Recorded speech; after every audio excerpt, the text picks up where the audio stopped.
Friends, কেমন আছো সবাই? পুচু ব্লগের আমরা সন্ধে না হতে হতে সরি ভুল বললাম, বিকাল না হতে হতে দুজনে মিলে রেডি হই। কোথায় যাচ্ছি বলো তো? সেজে গুজে আমি আর সুরজিৎ আছি, কিন্তু কালার ম্যাচ করে জামা কাপড় পরেছি, দেখে বুঝতেই পারছো কোথায় এসছি আমরা।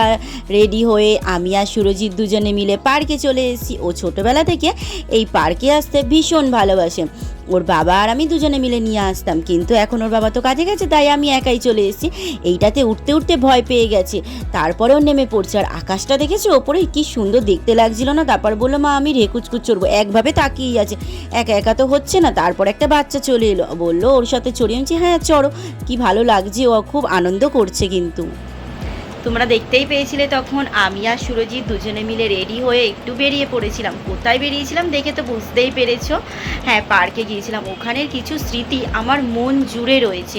ওখানের স্মৃতিগুলো হয়তো কোনোদিনই ভুলতে পারবো না। সবাই বলে স্কুল লাইফটা হচ্ছে এমন একটা জিনিস যেটাকে কেউ কখনো ভুলতে পারে না। সত্যিই গো, আমি কখনো ভুলতে পারবো না ছোটোর থেকে ওই স্মৃতিগুলো।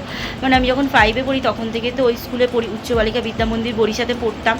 আর ছুটি হলেই ওই পার্কে আসতাম সব বন্ধুরা মিলে। এই যে ছোটোবেলাকার স্মৃতিগুলো একদমই ভুলতে পারবো না, ভীষণ মনে পড়ে। আজকে গিয়ে সুরজিৎ যখন পার্কে খেলছে, আমার দিনগুলো মনে পড়ছে যে আমরাও টাইমে অপেক্ষায় থাকতাম কখন 4টে বাজবে আর পার্ক খুলবে। একটু মাকে বলতাম তুমি দাঁড়াও, আমি একটু পার্কে বসি, একটু খেলে নিই, তারপরে একটু দোলনা চড়ে নিই, তারপরে বাড়ি যাব। সেই দিনগুলো আজ মনে পড়ছিল। মাকে বলতাম, মা একটু বসো না, তুমি ব্যাগটা ধরে বসো না। মাও আর নেই, আর সুরজিৎকে নিয়ে গেছি। বারবার মনে পড়ছে দিনগুলোর কথা, বসে বসে ওগুলোই ভাবছি। সুরজিৎ খেলছে, ওটা দেখছিলাম, ভালো লাগছিল না ঘরে। ও আগের সপ্তাহ থেকে বায়না করছিল, তাই ওকে নিয়ে গিয়েছিলাম। আর কিছু স্মৃতিও দেখে মানে যাওয়ার পরে আরও মনে পড়ে যাচ্ছিলো। তা গেলাম, একটু বসে একটু গল্প টল্প করলাম ছেলের সাথেই বসে। ও একটু খেলছে, একটু আসছে আমার পাশে, বসছে, কথা বলছে, গল্প করছে, আবার একটু করে খেলতে যাচ্ছে। আর তারপরে ও ক্লান্ত হয়ে গেছে, তারপরে ও বললো বাড়ি যাবে। ও বেরোনোর পরে ও বললো আইসক্রিম খাবে, আইসক্রিম কিনে দিলাম। সেটা আর তখন তোমাদেরকে ভিডিও করা হয়নি, তোমাদেরকে দেখাতে পারিনি, কারণ এত গরম লাগছিলো। তারপরেও আইসক্রিম খেয়ে জল খেয়ে বাড়ির দিকে আসছি। আবার রাস্তায় ফুচকা খাবে বায়না করলো। ও ফুচকা আইসক্রিম খেতে ভীষণ ভালোবাসে। আবার ওকে ফুচকা খাইয়ে নিয়ে বাড়িতে চলে এসেছি। এসে ফ্রেশ হয়ে একটু এবার চা খাবো, তাই ভাবলাম তোমাদের সাথে একটু ভিডিও করি, শেয়ার করি কী কী করেছি।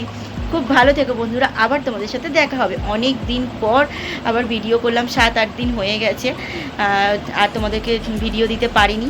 তার জন্য আজকে ভাবলাম একটু বেরিয়েছি যখন একটু ভিডিও করি। সবাই খুব ভালো থেকো, টাটা বন্ধুরা।